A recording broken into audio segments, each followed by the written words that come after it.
ఒక సందేహం అండి. ఈమెయిల్ ద్వారా సురేష్ కుమార్ గారు పంపించారు.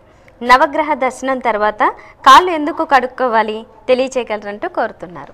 ఈ మధ్యకాలంలో ఇలాంటి నవగ్రహ ఆరాధనకు సంబంధించిన అనేక సందేహాలను మాటిమాటికి ప్రేక్షకులు అడుగుతున్నారు, మనం చెబుతూ ఉన్నాం.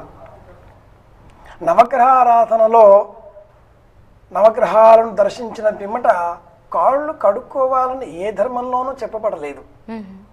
ఈ మధ్య కాలంలో కొత్తగా నవగ్రహాలు అంటే దోషాలను తొలగించేవి అని, మన దోషాలన్నీ కూడా ఇక్కడ ప్రదక్షిణలు చేస్తే పోతాయని, దోషాలను పోగొట్టుకునే నిమిత్తమే ప్రదక్షిణలు చేసి ఎక్కడికి పోతున్నాయి ఆ దోషాలన్నింటినీ కూడా ఆ నవగ్రహాల వద్దనే వదిలేసి వెళ్ళి కాళ్ళు కడుక్కొని వచ్చేస్తున్నాం అయిపోతుంది అని, ఇటువంటి భావజాలంలో కొత్తగా చెప్పుకుంటూ వస్తున్నారు. ఇవన్నీ కూడా సత్యదూరాలు.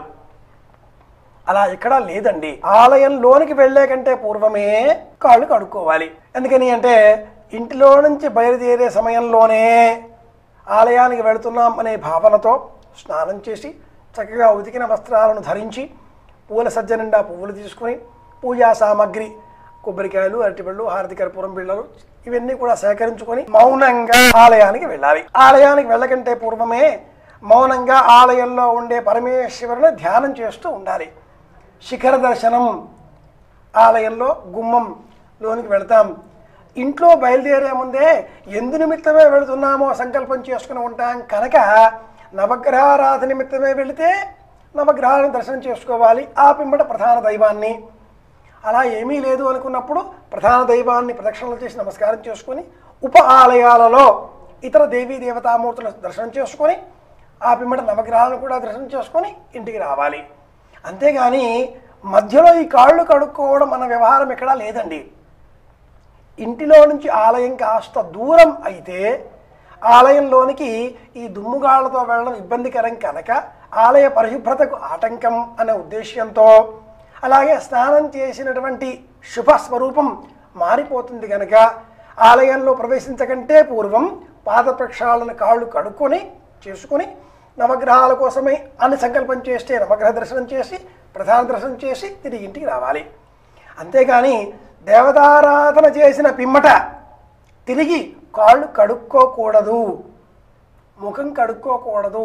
కాళ్ళు కడుక్కుంటే స్నానం చేయడంతో సమానం. అపవిత్ర పవిత్రో వసర్వావస్థ అని గతోపివా.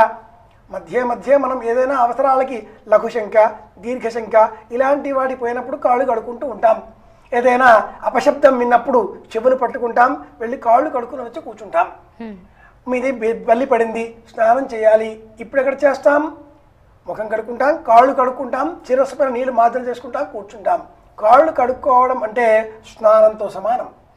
కనుక నవగ్రహారాధన కూడా దేవతారాధనలు అంతర్భాగమే కనుక నవగ్రహ దర్శనం చేసిన పిమ్మట కాళ్ళు కడుక్కోవాలి అనడము సత్యదూరము.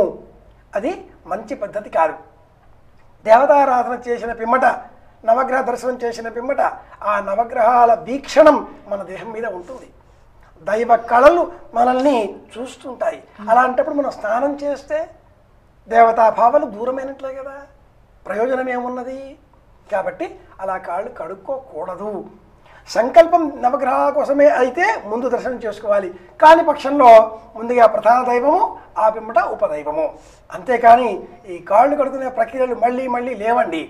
ఆలయంలో ప్రవేశించకంటే పూర్వం మొట్టమొదట కడుక్కోవాలి, అంతే. ఇక మళ్ళీ లేదు. ఆలయం నుంచి మట్టుకు చక్కగా నేరుగా ఇంటికే రావాలి. ఇంకా ఎవరి ఇంటికి వెళ్ళకూడదు, ఇంకా ఏ పని చేయకూడదు.